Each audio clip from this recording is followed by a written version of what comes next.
I got a brisket going on the OK Joe Bronco. I'm going to show you guys an update. It's been 8 hours right now. So this is a brisket that I put on this morning, 5 a.m.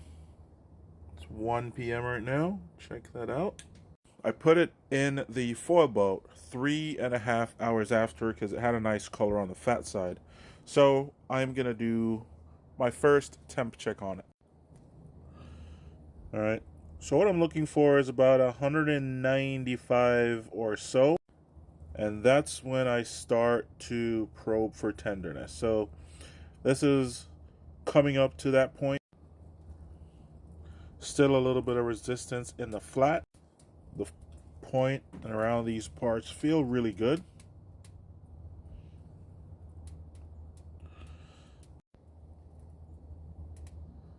Alright. Had to go get my basting spoon, so I'm going to show you guys what I do in the foil boat. This is the point of the foil boat for me. So as you guys can see, my bark looks pretty good. Right here is like my perfect bark.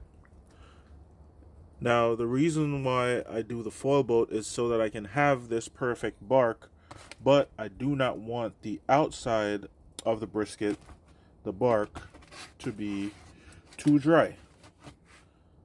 Alright, this is just for the bark. This is not going to do anything to the meat.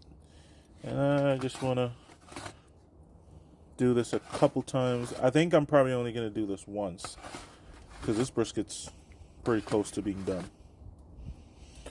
And I do this once or twice throughout the cook. And that gets me an outside texture that is pleasant to my taste. And there you have it. I'll check back on this in about 2 hours. Follow for more.